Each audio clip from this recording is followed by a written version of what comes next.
Hi Rubio, I've got another job to do for you. So if I just go to inspect and make this a mobile size about there, if you actually look at this on a mobile device, and at the moment, if I click and try and pan, it says use two fingers to move the map.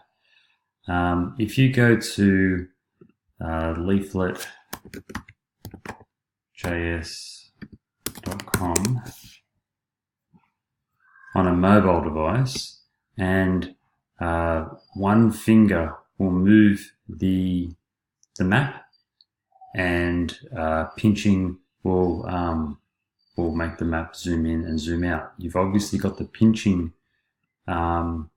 working, so it's probably just a case of now removing this use two fingers to move the map and reverting to the standard leaflet one finger pan scenario. So yeah, please just check it on a mobile device, this website, the functionality, how it works on a mobile with panning and zooming and implementing that. So I'll leave that with you, and if you've got any questions, let me know. Great. Thanks, Rubio. Cheers.